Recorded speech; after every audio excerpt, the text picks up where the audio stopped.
Existe uma doença que não respeita idade, que não respeita cultura, status social, que não respeita nacionalidade. É uma doença que, na verdade, é uma epidemia do século 21. Todo mundo deve estar pensando na AIDS, né? Mas não é AIDS. Essa doença é a ansiedade. Pessoas no mundo inteiro vivem e sofrem de ansiedade.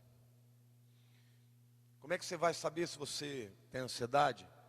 Você é aquela pessoa que antecipa o problema antes dele acontecer?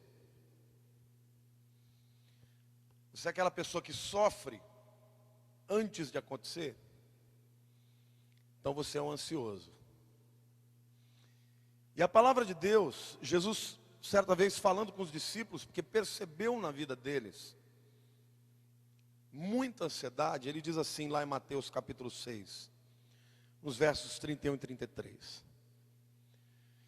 Portanto, não vos inquieteis, não fiquem ansiosos, dizendo, o que nós vamos comer? O que nós vamos beber? Ou com que nós vamos nos vestir? Porque os gentios ou os pagãos é que procuram todas essas coisas. Vosso Pai Celeste sabe que vocês necessitam delas. Buscai, pois, em primeiro lugar o seu reino e a sua justiça, e todas essas coisas vos serão acrescentadas. Jesus deixa claro para os discípulos que a ansiedade não faz absolutamente nada por ninguém. E ele diz assim, você acha que o vosso Pai não sabe disso? E no contexto, ele diz que Jesus cuida, que Deus cuida até dos passarinhos, cuida dos lírios do campo. E ele diz, vocês são muito mais importantes do que eles. E eu fiquei refletindo, por que as pessoas ficam tão ansiosas? E eu pensei em dois motivos fundamentais. O primeiro é porque a vida é dura mesmo. A vida, sempre a gente acaba enfrentando situações que a gente não espera, com a qual não contava, difíceis, às vezes maiores do que a nossa possibilidade de resolver. Isso gera uma certa preocupação. Quem passou por isso fica ansioso, temendo que volte a acontecer. Mas há uma segunda razão que eu acho que é muito importante, ou tão importante quanto a primeira. A gente vive num mundo onde as pessoas são classificadas como vencedores e perdedores, é ou não é verdade? Como pessoas bem-sucedidas e fracassadas. E normalmente, o valor que a sociedade dá, uma pessoa é classificada como bem-sucedida, vitoriosa, por aquilo que ela tem, por aquilo que ela já conquistou, não é isso? Às vezes pelo título que ela tem, pelo dinheiro que ela tem, pelos atos e os feitos que ela realizou. E aí as pessoas vivem debaixo dessa pressão, porque quem tem medo de perder.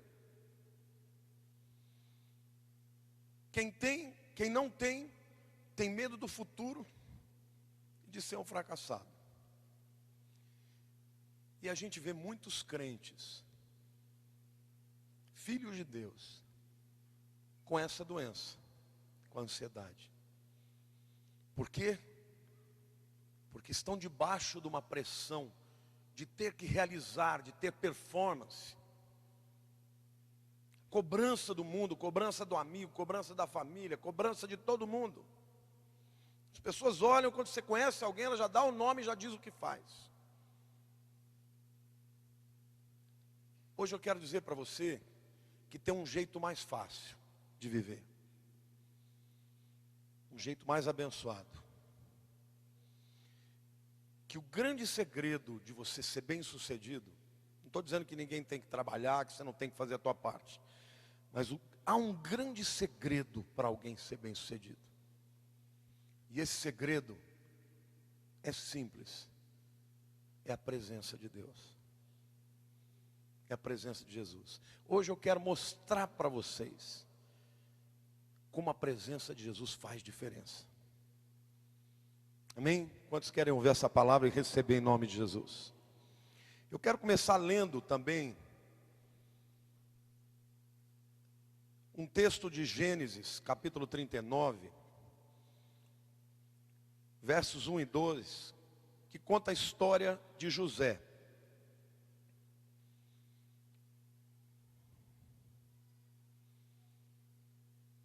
Gênesis 39, 1 e 2, diz assim: José foi levado ao Egito, e Potifar, oficial de Faraó, comandante da guarda egípcio, comprou dos ismaelitas, que o tinham levado para lá. O Senhor era com José, diga assim, o Senhor era com José, que veio a ser homem próspero, e estava na casa do seu senhor, o egípcio. Imagine comigo a cena. José tinha 17 anos, é a idade que normalmente os jovens começam a definir a vida.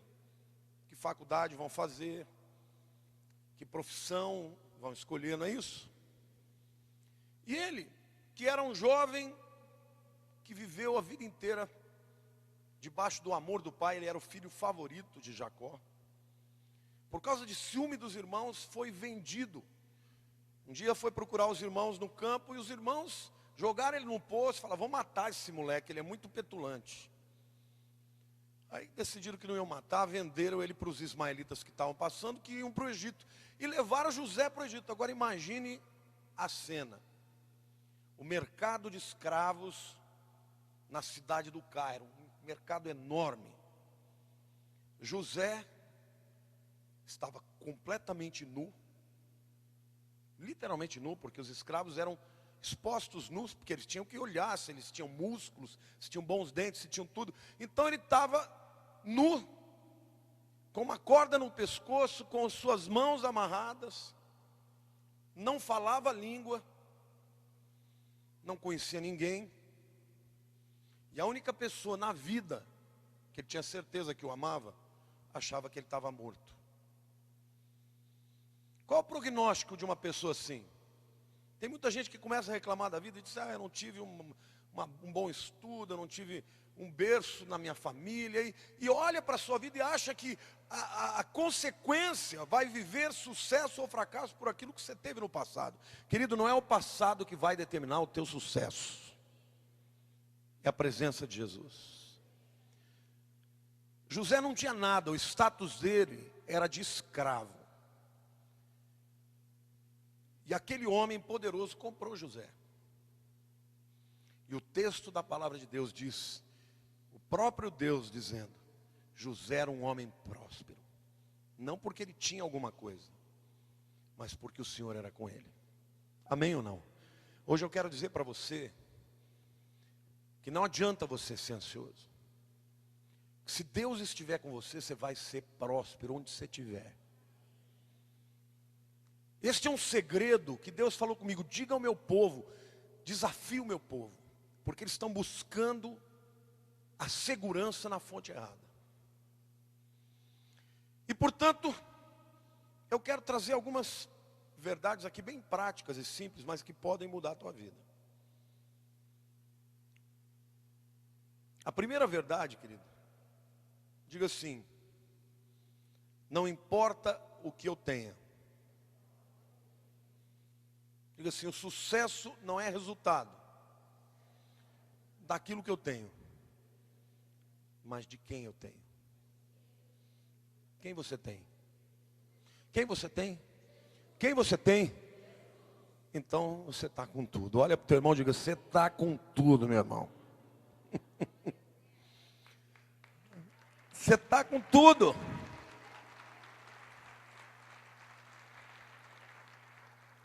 Aí talvez você vai dizer assim, não pastor, mas você não conhece a minha vida, você não sabe a situação que eu estou passando. Pois é, José foi para lá, e ele começou a prosperar. E o chefe dele, o dono dele, percebeu que tinha uma coisa diferente na vida dele. Percebeu que José não era só um cara habilidoso. José tinha algo muito especial na vida dele. Na sequência do texto, nos versos 3 a 5, olha o que a Bíblia diz, ainda do capítulo 39 de Gênesis. Vendo Potifar que o Senhor era com ele, digo, o Senhor era com ele, e que tudo que ele fazia, o Senhor prosperava em suas mãos, José logrou graça perante ele, a quem servia. E ele o pôs como gerente da sua casa. Ele passou às mãos tudo o que ele tinha.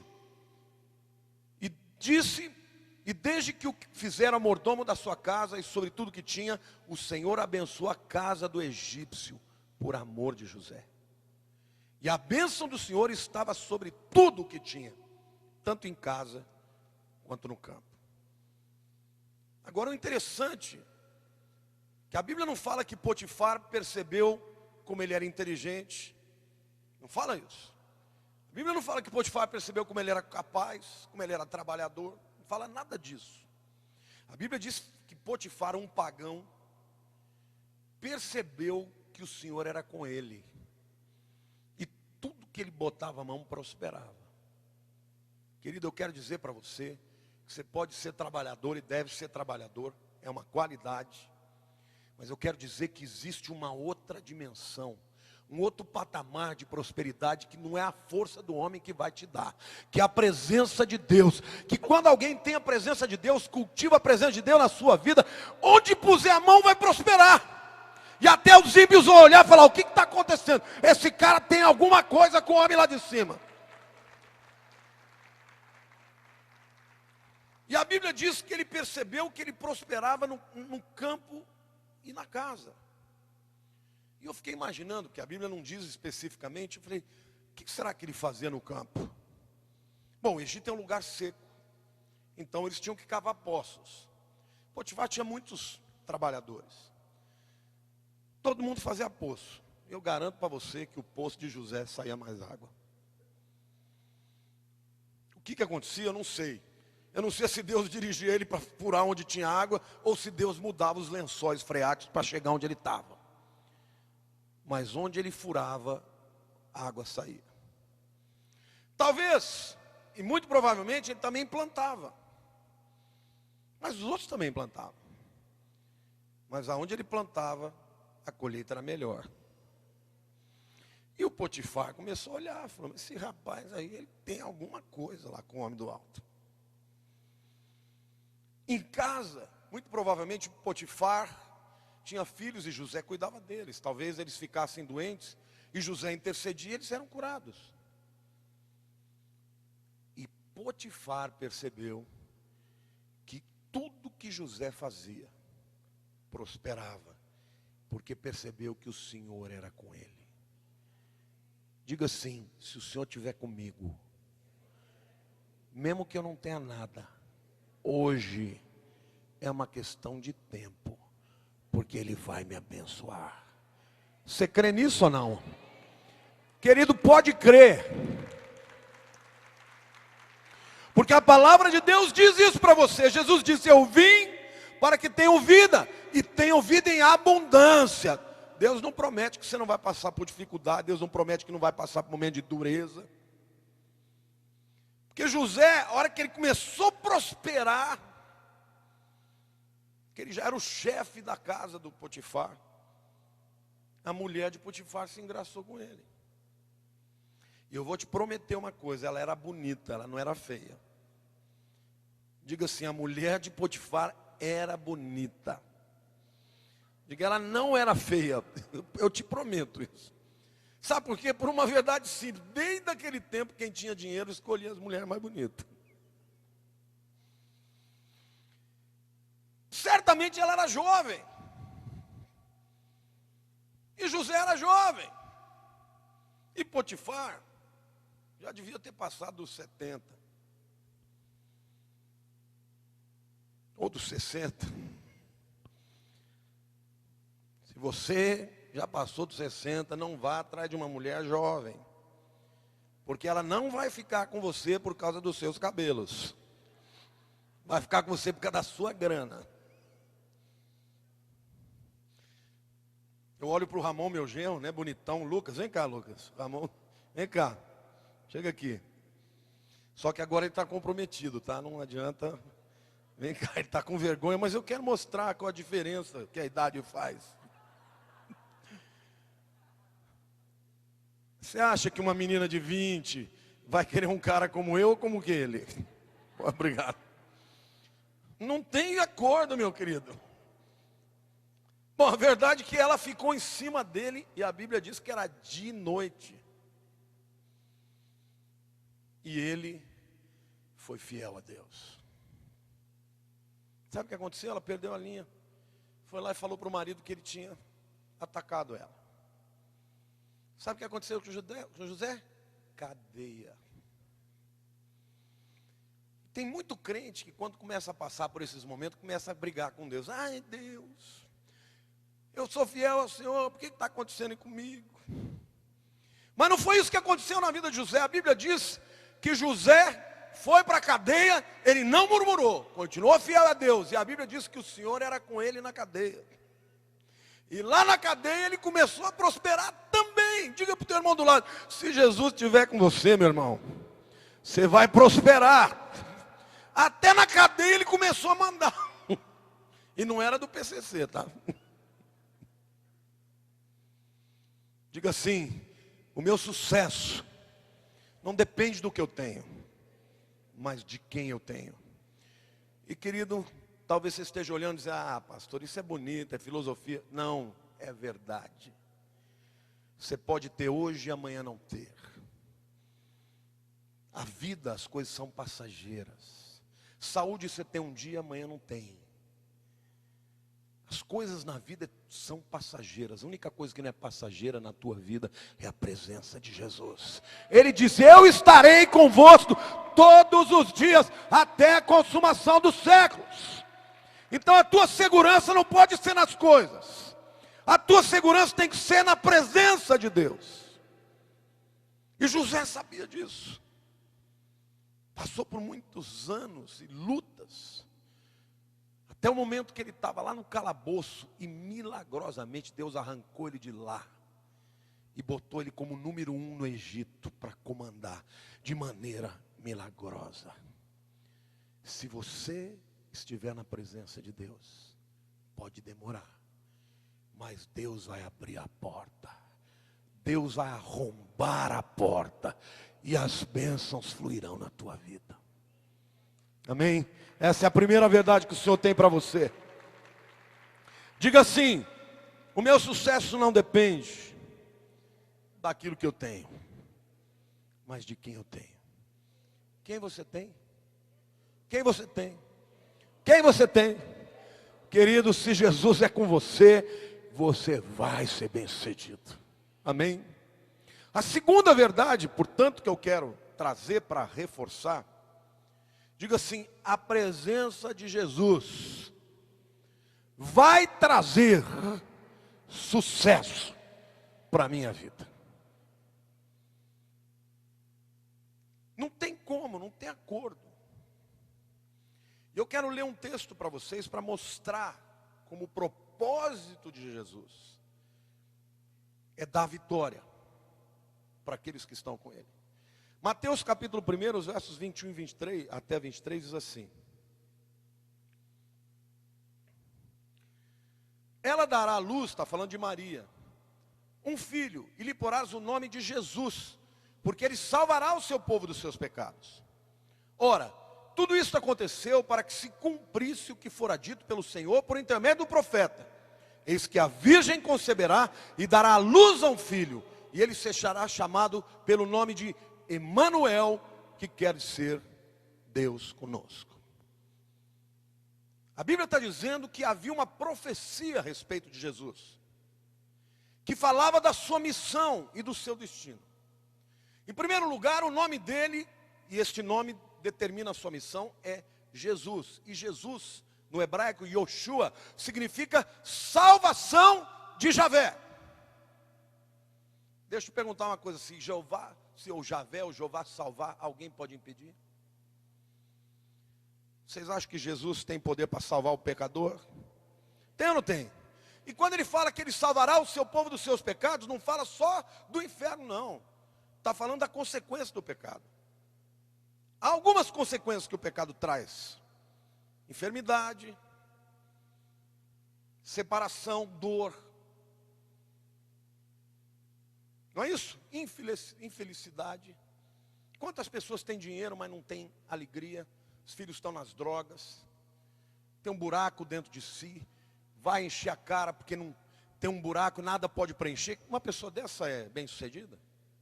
O que adianta ter todo o dinheiro do mundo, e a Bíblia diz, e perder a sua alma? Agora a Bíblia diz que Jesus veio para salvar os pecadores das consequências do pecado. Amém ou não? Então a primeira razão, porque Deus tem para você vitória. Diga assim: Deus tem vitória para mim. Porque o seu nome é Jesus. E Jesus significa que a sua missão é me salvar. Diga: Jesus veio para me salvar. Querido, se Ele te salvar, não vai ter Satanás, não vai ter demônio, não vai ter inimigo, não vai ter circunstância, não vai ter governo, não vai ter nada que impede dEle fazer algo na tua vida e a bênção dEle ser manifesta na tua história. Amém ou não? Você crê? Diga aplauda o Senhor, diga eu creio, em nome de Jesus.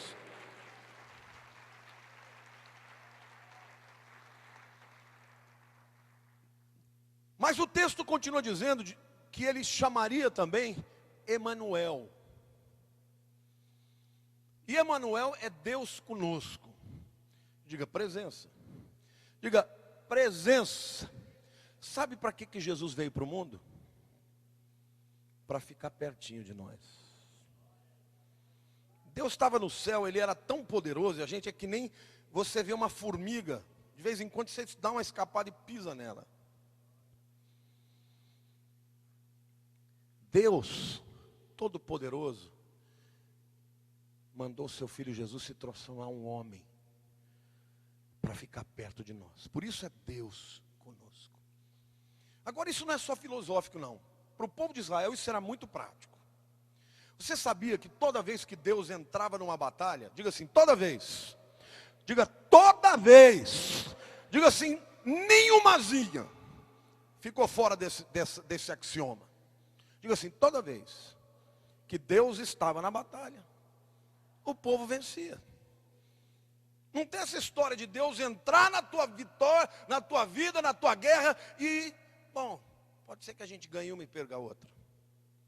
Querido, quando Deus entra num negócio, é vitória. Está me entendendo? Você entendeu o que eu estou te falando ou não? Eu vou começar a contar alguns exemplos para vocês verem que eu não estou inventando. O povo de Israel era um povo que nasceu no Egito em escravidão. Depois que José foi levantado e que morreu, o povo se multiplicou. E o faraó que veio depois não conhecia e escravizaram o povo. E um dia o faraó falou, quer saber de uma coisa? Esse povo está crescendo demais. Eu vou matar todos os moleques que nasceram, vou jogar no Nilo e eles vão ser afogados. Satanás já estava querendo acabar com a vida de Moisés. Jogou muita gente no Nilo. Muitos bebês morreram afogados. Mas Deus protegeu Moisés. E Deus é tão caprichoso que fez Moisés ser criado pela filha do faraó. Ele estava criando um inimigo dentro da casa dele. Moisés cresce. Deus o levanta, mas antes disso ele é expulso do Egito, fica 40 anos fora. E quando Deus o chama de volta, Moisés, sozinho, enfrenta a nação mais poderosa do mundo. E o poder de Deus foi tão tremendo, as 10 pragas, todo mundo sabe disso. Mas o que eu acho lindo é capricho de Deus. Quando Moisés leva o povo através do mar vermelho, o mar passa a seco. Faraó, que matou as crianças no Nilo, entra atrás de Moisés e do povo com seus exércitos. Morreu afogado, do jeito que ele afrontou a Deus. Meu querido, quando Deus entra numa guerra, não tem possibilidade de derrota. Josué, depois o povo ficou 40 anos no deserto. Josué agora atravessa o Jordão e está diante da maior cidade de Canaã, Jericó. Uma cidade murada, poderosa. E um povo que durante 40 anos ficou no deserto, Morreram os mais velhos, só tinha os jovens, não tinha ninguém experiente em batalha. Um dia antes deles enfrentarem Jericó, Josué recebe uma visita. E quando ele vê aquele homem com uma espada desembainhada, ele pergunta: você é um dos nossos ou é um dos deles? Que se fosse dos deles, ele já ia passar a espada. E o homem responde para ele: eu sou príncipe dos exércitos de Deus. Tira a tua sandália do pé, porque esse lugar é santo. Sabe quem estava falando com ele? Jesus. No dia seguinte, eles começam a rodear a cidade. E o povo em cima das muralhas olhando, atirando flecha. Adivinha quem estava na frente dos exércitos? Não eram os melhores soldados, era a arca do Senhor. Rodearam 6 dias. No 7º dia, 7 vezes. E vocês acham que eles fizeram grandes estratégias militares? Eles deram um grito e as muralhas caíram. E Jericó foi tomada. Querido, quando Deus está à frente, o povo de Israel sabia que eles não podiam perder. Agora veja que coisa interessante. Aqui eu quero dizer para você, às vezes você vive um momento de vitória, você começa a acreditar que você é o cara. Deus falou para o povo: olha, vocês têm 10 cidades para tomar. Vocês podem tomar todos os despojos de todas. Mas da primeira, vocês não vão pegar nada. É meu. É primícia. O povo entra, destrói Jericó. E um tal de Acã falou: pô, mas é muito ouro, é muita coisa. Eu vou pegar umas beiradinhas aqui, ninguém vai saber. E a Bíblia diz que a terra tragou, abriu e ele caiu dentro.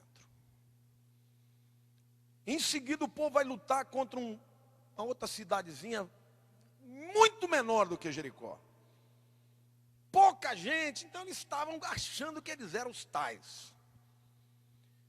Tomaram uma derrota fragorosa, porque confiaram em si mesmos. Quando Deus ia à frente, a vitória vinha. Quando eles acreditavam no seu poder, eles eram derrotados. Querido, você quer ser vencedor? Eu espero que todo mundo aqui goste de vitória, né? Você não quer ser masoquista, não, né? Ai, Senhor, manda uma derrotazinha para tratar no meu caráter. Eu digo: não, Senhor, trata na vitória mesmo.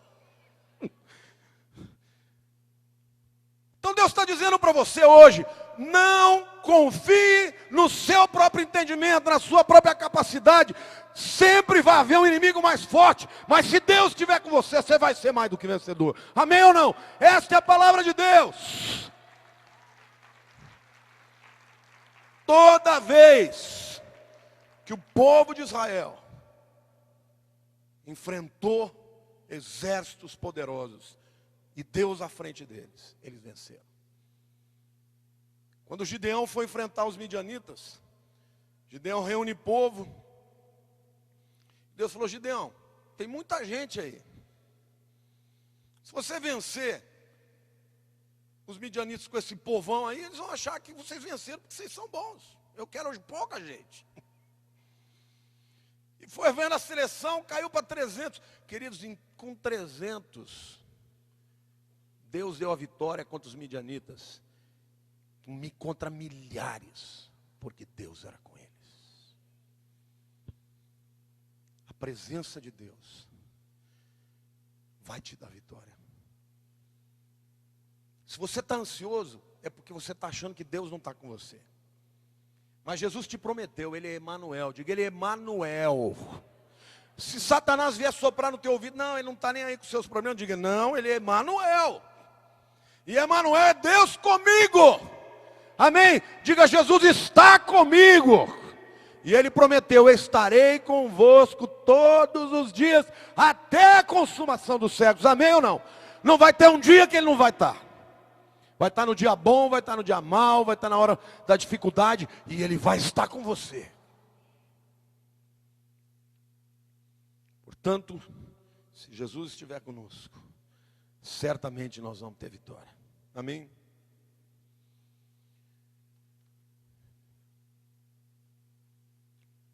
Mas eu quero dizer algo para você.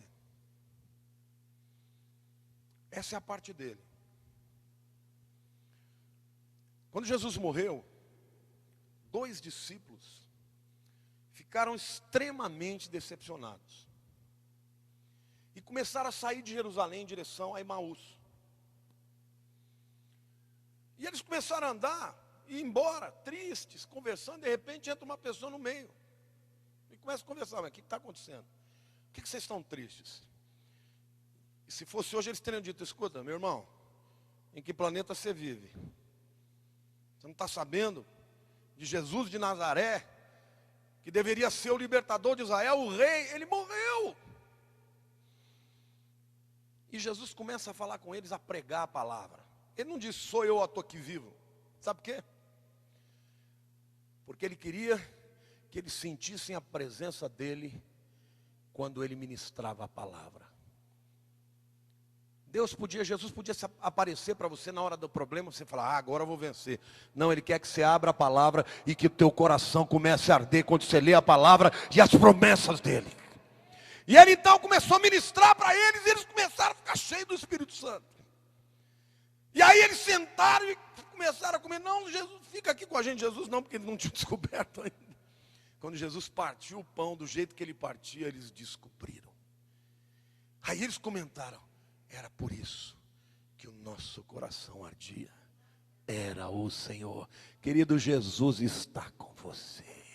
Quando você não sentir, abra a tua Bíblia, leia as suas promessas, que as palavras dele vão arder o teu coração. E se o Senhor está com você, você vai ser mais do que vencedor. Você pode não entender, não compreender, mas mais tarde, quando a vitória vier, você vai compreender. Amém? Primeira verdade, diga assim: meu sucesso não depende do que eu tenho, mas de quem eu tenho. Segunda verdade, diga assim: se Jesus estiver comigo, eu vou ser bem sucedido. Não tem conversa, não tem acordo, vai. Mas tem uma terceira verdade que eu preciso falar para você. Aqueles discípulos estavam completamente incrédulos, como muitos crentes ficam às vezes. E essa terceira verdade, ela é muito prática, mas ela depende de você. A terceira verdade é: busque a presença de Jesus.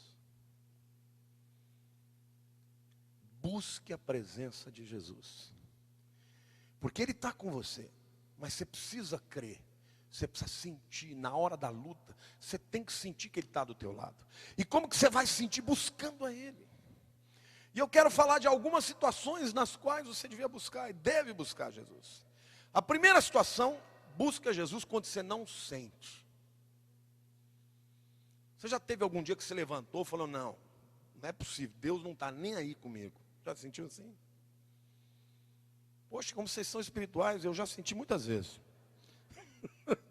Vocês são mais crentes que eu. Muitas vezes eu sinto isso. Mas e daí? Não muda nada o que eu sinto. Porque quem prometeu é fiel para cumprir. Se Ele diz que Ele está comigo, Ele está comigo, eu sentindo ou não sentindo. E eu declaro para você: Jesus está com você, você sentindo ou não sentindo. Porque Ele é Emmanuel, é Deus conosco.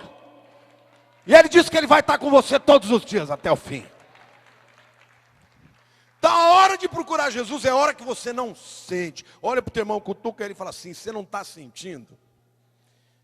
Busque ao Senhor. Amém?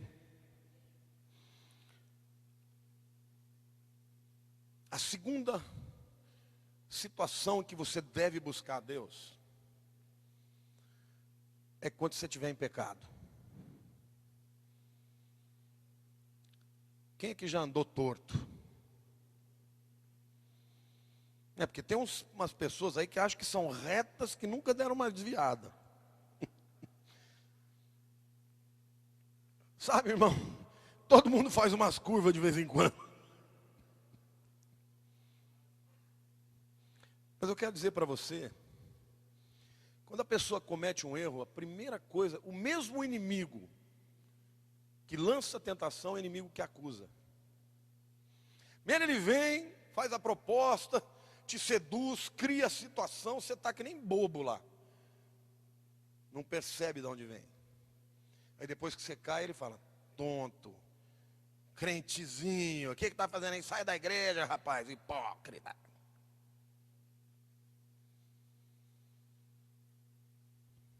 E aí você começa a sentir assim, não, Deus não tem perdão para mim. Agora já estraguei mesmo, não tem jeito. E aí as pessoas começam a se afastar de Deus. 2 discípulos de Jesus cometeram pecados gravíssimos. Judas e Pedro. Um traiu e vendeu por moedas de prata, o outro negou, dizendo, não, vou até o fim. Vou até o fim, nunca vou te negar, vou até o inferno, se for necessário. Primeira mulherzinha que chegou perto dele, falou, conheço o teu sotaque, você é galileu, né? Você deve estar andando com Jesus. Não, nunca ouvi falar desse homem na minha vida. Não conheço sim, você tem sotaque de Galileu. Não sei dele. E aí em seguida veio a culpa. Judas foi se matar. Meu querido, se matar não resolve o teu problema, só complica. Então se já passou na tua cabeça, não se mate. Olhe para o teu irmão do lado e diga, não se mate. Pelo amor de Deus. Pedro se arrependeu e foi procurar Jesus. Querido, a solução sempre está na presença de Jesus. Sabe, certa vez, tem um texto na Bíblia, Mateus, capítulo 8, versos 2 e 3, que conta uma história muito peculiar, mas que diz muito respeito a nós todos. E eis que um leproso, tendo se aproximado, adorou, dizendo, Senhor, se tu quiseres, podes me purificar. E Jesus, estendendo a mão, tocou-lhe, dizendo, eu quero, fica limpo.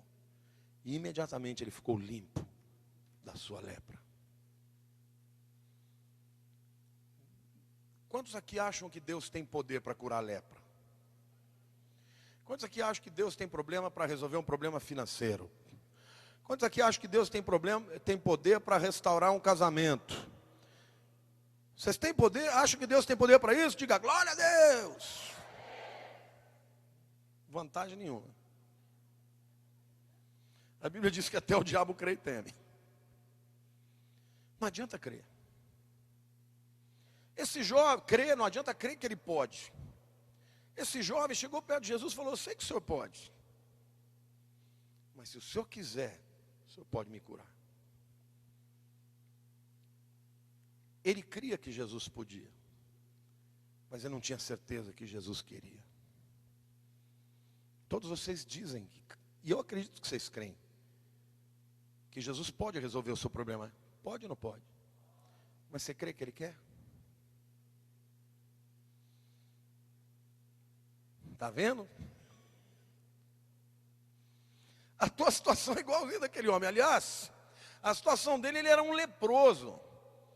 E olha, o leproso estava no final da escala social. Ele tinha que andar com os balangandã, com sinos pendurados, porque a lepra era uma doença contagiosa. Ele não podia tocar em ninguém, ele não podia nem, as pessoas não queriam nem passar no rastro que ele tinha passado. Então ele tinha que andar com aquele negócio no pendurado, e se alguém não o visse, ele tinha que gritar, olha aqui, tem um imundo aqui. Ninguém podia tocar nele. Então quando ele chega para Jesus, ele faz a pergunta, o senhor pode, mas o senhor quer? E vocês já notaram, vocês que já leram a Bíblia várias vezes, quantas curas Jesus fez sem tocar nas pessoas? Curou ou não curou? O servo do centurião que estava à distância, o centurião falou, Senhor, meu servo está morrendo. Ele falou, vou lá curar ele. Não, não precisa, o senhor tem autoridade, não pode mandar, que se mandar vai acontecer. E Jesus falou, tá bom, então seja curado. E o homem foi curado. Quantas vezes Jesus curou? De longe, sem tocar ninguém. Mas quando o leproso perguntou, olha, eu sou intocável. o Senhor pode, mas se o Senhor quiser, o Senhor pode me purificar. E Jesus falou, eu quero. E eu não só quero, mas eu vou te tocar.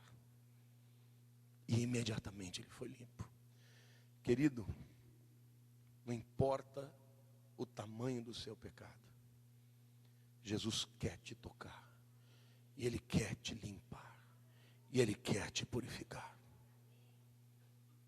A coisa mais tremenda é que na lei, debaixo da lei, quando uma pessoa impura chegava diante de Deus, Deus dizia, tira o sapatinho da sandália, esse lugar é santo. Mas na graça, Jesus tocava no impuro. A lei dizia que se alguém tocasse no impuro, ele ficava impuro.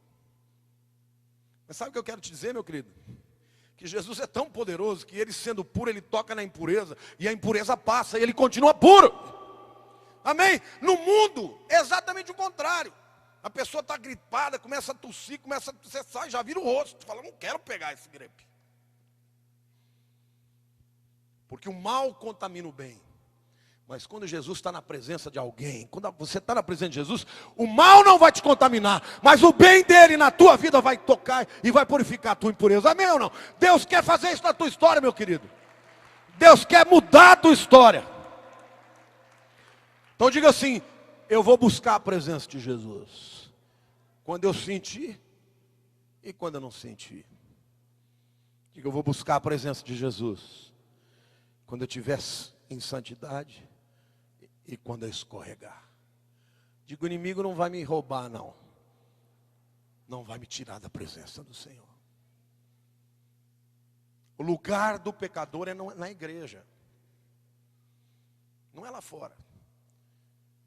Tem igreja que o fulano pecou, está todo mundo doido para jogar pedra nele. Jesus não vem jogar pedra em ninguém. Certa vez o apóstolo João estava andando junto, eles passaram lá em Samaria, e o povo rejeitou Jesus, e João já virou para Jesus, Jesus, se o senhor quiser eu faço o trabalho de Elias. Eu vou pedir para mandar fogo nesses incircuncisos. Jesus virou para ele e falou, escuta, você não sabe a que espírito que eu sirvo e que você serve? Porque o Filho do Homem não veio para condenar, mas para salvar. Meu querido, a palavra de Deus diz que Jesus pode endireitar as suas veredas. Você crê nisso? Provérbios 3, versos 5 e 6 diz assim, confia no Senhor, diga confia no Senhor, de todo o teu coração, e não te estribes no teu próprio entendimento, reconhece-o em todos os teus caminhos, nos bons e nos maus, e Ele endireitará as tuas veredas. Querido, está dando umas curvinhas aí, deixa Jesus na tua vida que Ele endireita. Amém ou não? Buscar a presença de Jesus quando você sente ou quando não sente. Mesmo quando você pode estar vivendo um momento de pecado. Não estou aqui dizendo que o pecado não tem consequências. O que eu estou te dizendo é que você pode vir para Jesus na hora que você decidir. E Ele vai te receber. Ele não vai te jogar pedra, Ele não veio para te julgar. Ele veio para te salvar, para te purificar, para te transformar.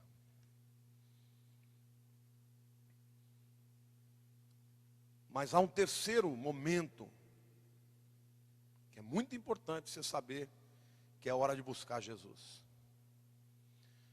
Na hora da vitória.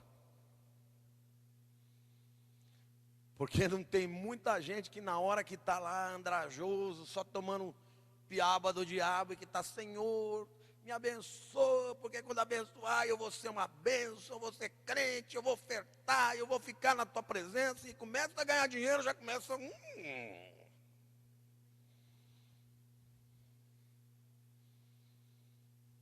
Diga para o teu irmão, fala, cuidado. Deuteronômio 8, 17, 18, Deus diz assim para o povo de Israel. Eles tinham acabado de sair de 40 anos de deserto. E eles agora estão entrando numa terra que mana leite e mel, onde que tudo é deles e tudo estão prosperando. E aí Deus fala assim, olha, Não digas no teu coração: a minha força e o poder do meu braço me adquiriram estas riquezas. Antes te lembrarás do Senhor teu Deus, porque é Ele o que te dá força para adquirir riqueza. Para que Ele te dá riqueza? Para confirmar a sua aliança, que sob juramento prometeu aos teus pais, como hoje se vê. Amém ou não? Glória a Deus. Deus está dizendo para o povo: olha aqui, ó. Sabe por que vocês vão prosperar? Porque eu tenho uma aliança que eu jurei para Abraão, o pai de vocês. E eu vou cumprir. Mas se lembrem, quando começar a prosperar, comprar casas, comprar fazendas, não comece a dizer: olha como eu sou bom, porque a pessoa começa a acreditar que ela está ganhando dinheiro, que ela está prosperando, porque ela é boa no que faz.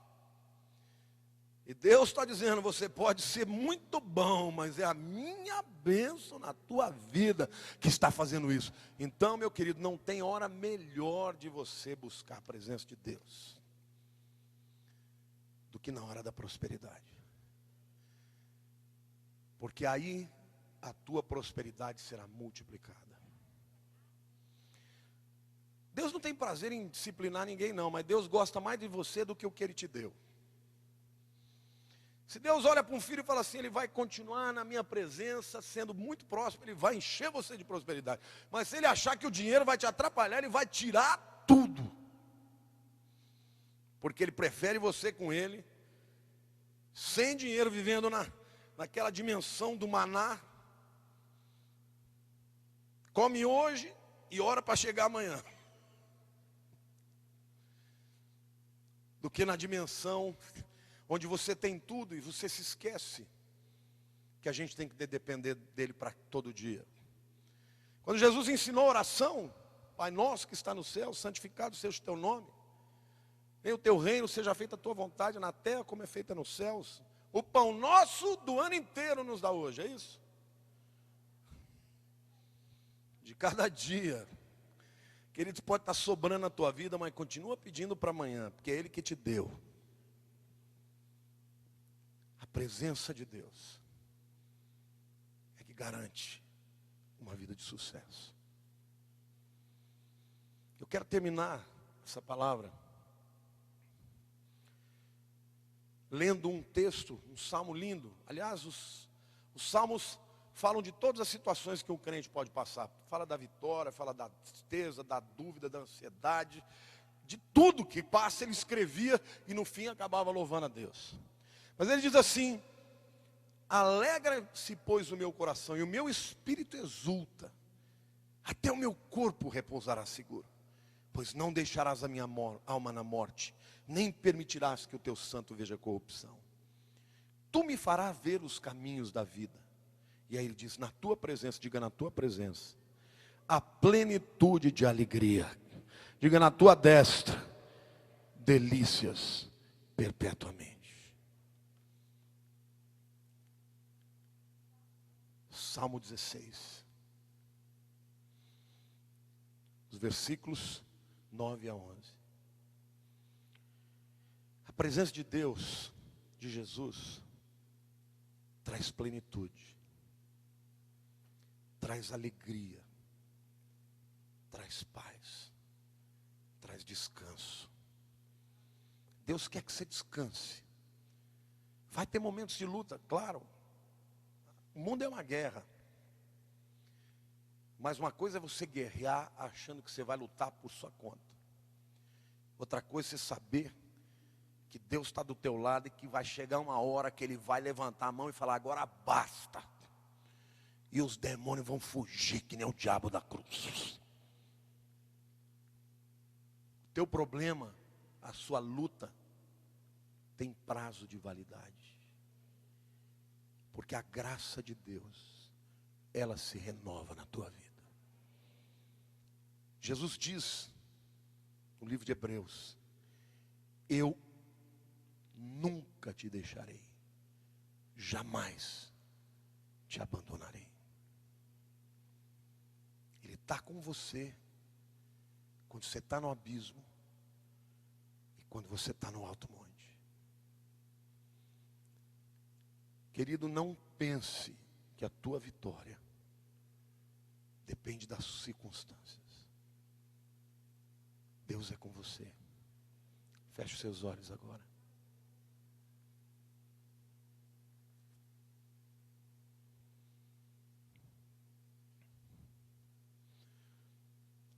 Talvez hoje a tua luta seja familiar. Talvez seja algo pessoal. Uma depressão, uma ansiedade. Talvez seja um vício, uma droga. Tem tantas cadeias que o inimigo usa para tirar a alegria da salvação. Tem muitas pessoas que estão amarradas na pornografia. Não conseguem se livrar disso. Jesus é com você em todas essas situações. Ele é o bem maior que você tem. Não é a tua família, não são as tuas conquistas, mas é a presença dele na tua vida. Eu queria que hoje você orasse comigo assim. Diga: Senhor Deus, ajuda-me a entender que a tua presença na minha vida faz toda a diferença. Porque na tua presença a plenitude, diga, todo o vazio da alma vai ser preenchido. Diga, todas as lutas da alma vão ser vencidas.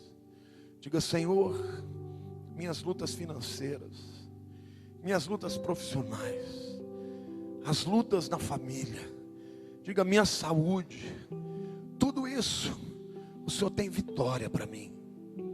Por isso hoje, Senhor, eu quero declarar que eu não vou te abandonar, porque o Senhor não me abandona. Eu vou continuar, ó Deus, a buscar a tua presença, em todos os momentos, na derrota e na vitória, porque eu sei que se o Senhor está comigo, eu sou mais do que vencedor. Ajuda-me, Senhor, a descansar. Eu quero entregar o meu coração e a ansiedade do meu coração e ser transformado e ter convicção que tudo vai dar certo, porque o Senhor é comigo.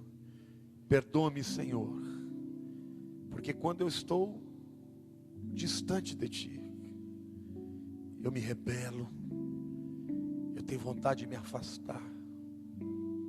Mas hoje eu te digo, Senhor, eu entendi que a tua presença é a coisa mais importante que eu tenho nessa vida.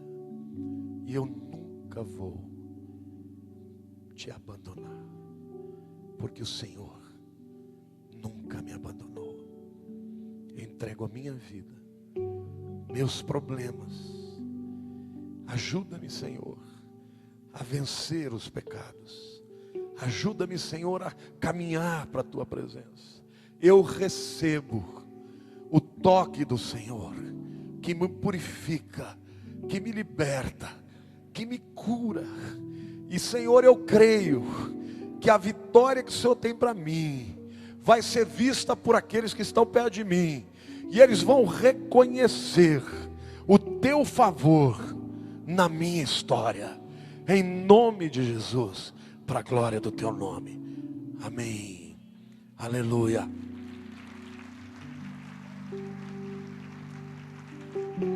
Acende a luz. Eu quero dizer mais uma coisa para você aqui. No capítulo de Lucas, no capítulo 18, uma pessoa chega para Jesus, ele era um jovem, na verdade. E ele era um jovem que ele achava que ele podia conseguir a salvação nos próprios méritos. Então, quando ele se aproxima de Jesus, ele chegou lá para receber um aval de Jesus. Ele disse assim: Jesus, mestre, diga para mim o que eu tenho que fazer para receber a vida eterna. Jesus falou: cumpre os mandamentos. Ele estava ainda debaixo da lei, Jesus não tinha morrido. Cumpre os mandamentos. Ele falou: mas eu cumpro todos. Eu honro a Deus, honro pai e mãe, eu não adultero com ninguém, eu não roubo ninguém, eu cumpro tudo. Mas Jesus conhecia o coração dele. Ele já tinha falhado no primeiro mandamento. O primeiro mandamento é: não terás outro Deus diante de mim, diante de ti. E o Deus dele era o dinheiro. E aí Jesus falou: não, tá tudo bem, então faz o seguinte, vende tudo que você tem e dá para os pobres. Sabe o que aconteceu com esse rapaz? Ele saiu de fininho e não deixou nem um shekelzinho.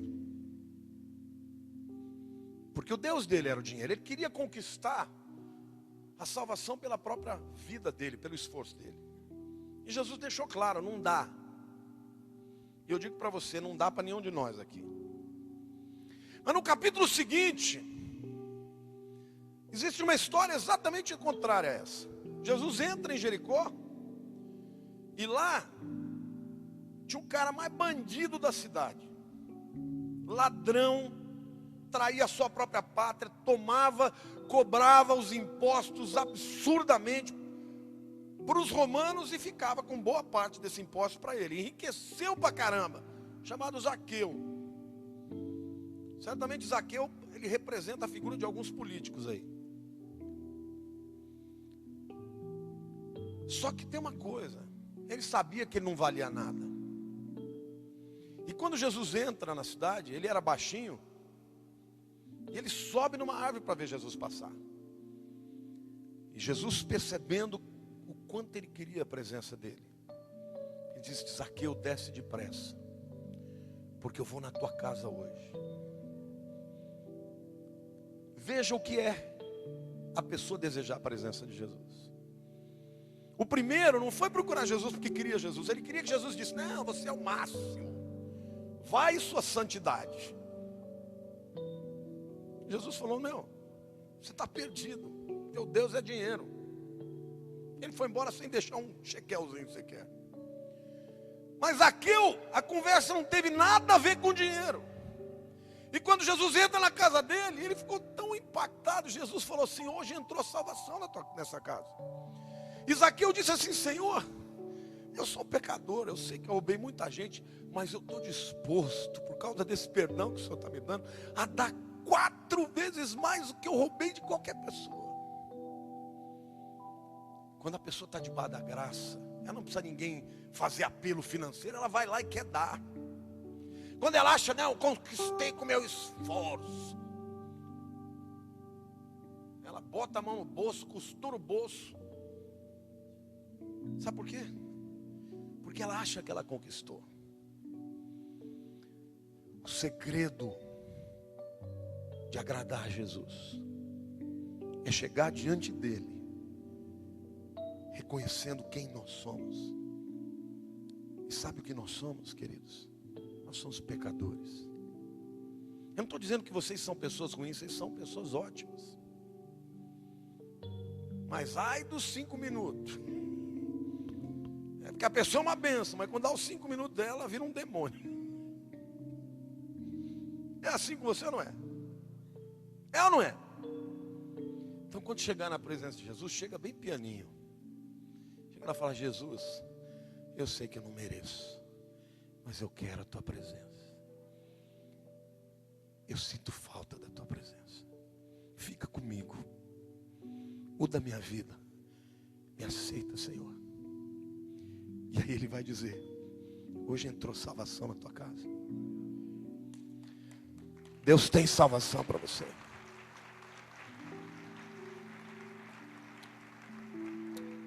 Fecha os teus olhos agora e faz uma oração para o Senhor, pedindo a presença dele na tua vida. para mudar aquilo que tem que ser mudado. Mas se você entrou aqui hoje e quer que eu te ajude a fazer essa oração, porque você nunca entregou o teu coração para Jesus, onde você estiver, eu quero que você levante a mão. Deixa só acesa, por favor. Eu quero que você levante a mão, eu quero te ajudar a fazer essa oração. Graças a Deus, levante a sua mão. Fique com a mão levantada. Graças a Deus aqui, graças a Deus lá atrás, graças a Deus ali. Eu quero pedir a você, graças a Deus, vem aqui à frente. Eu quero orar com você. Você vai entregar a sua vida para Jesus e hoje a salvação vai entrar na tua casa. Pode vir, querido. Não se aveste, não tenha vergonha não. Faz de conta que ninguém está te vendo, só Jesus. Vem aqui. Tem uma jovenzinha que levantou a mão. Pode vir aqui, jovem. Não tem problema você vir. Não importa a sua idade. Essa entrega é muito importante. Ela faz muita diferença na tua vida. E não importa o que você tenha feito no passado. Porque Jesus não está a fim de olhar para o teu passado. Ele está a fim de olhar para o teu futuro. Põe a mão no seu coração. Eu vou te ajudar a orar. Diga assim: Senhor Jesus, muito obrigado. Tem uma senhora vindo, vou esperar. Pode vir, devagarinho, não tem problema. Que lindo. Isso é lindo, irmãos. Isso é lindo.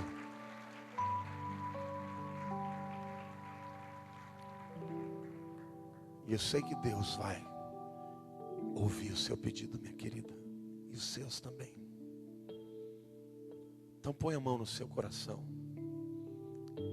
E ore comigo, diga: Jesus, eu sei que eu não mereço. Mas não é pelo meu mérito, mas é pelo teu. Eu sei que o Senhor me ama e morreu na cruz por mim. A partir de hoje, eu quero entregar minha vida, meu futuro, toda a minha ansiedade ao Senhor. Porque eu sei que se o Senhor estiver comigo, eu vou ser mais do que vencedor. Perdoa os meus pecados, purifica-me, pois eu te aceito como meu Senhor e meu Salvador. Amém. Você pode dar uma salva de palmas para o Senhor. Eu vou pedir que os diáconos acompanhem as pessoas. Eles vão fazer mais uma oração por vocês. Fique tranquilo, né? Não vou pedir nada para nossa querida aqui. Pode sentar aqui à frente. Eles façam uma oração por ela também. Agora eu quero terminar esse momento de culto. Nós estamos no começo do ano. Comece o seu dia falando com Ele. Sabe o que Deus quer de você? Ele quer uma coisa. Ele quer o seu amor. Porque Ele te ama muito. E quando a gente ama muito alguém, a gente quer ser amado também. A Bíblia diz que o Espírito Santo tem ciúme de nós. Quando Deus olha para um filho que está amando alguma coisa mais do que a Ele, Ele fica triste. Deus quer o seu amor, porque Ele te ama do jeito que você é. Minha filha vai dar à luz agora. Nesses dias eu estou pensando nela 24 horas por dia. Orando a Deus para que dê tudo certo. Para que ela tenha um momento especial. Você é pai, você é mãe. Você sabe que o amor por um filho é inexplicável. Não existe maneira de comparar.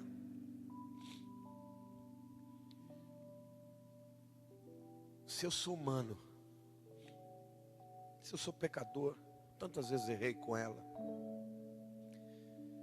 eu não pestanejaria se eu tivesse que dar minha vida por ela. Eu enfrentaria um gigante por ela. Deus é assim com a tua vida. Então ame a Ele, mesmo quando você não sentir a sua presença. Que nesse ano de 2013, comece o seu dia dizendo: Senhor, obrigado, porque o Senhor está comigo. Me acompanha no meu dia, me ajuda, me dá discernimento, sabedoria. E diz para Ele: eu vou estar sempre buscando o Senhor, porque Tu és o meu maior bem. Amém?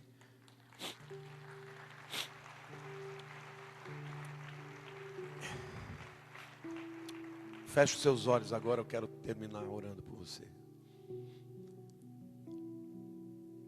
Obrigado, Jesus, porque Tu estás conosco todos os dias. A Tua presença é maravilhosa. A Tua graça é extraordinária. Pai, o Teu amor é incompreensível. E Espírito Santo, a Sua consolação se renova todos os dias, até o fim.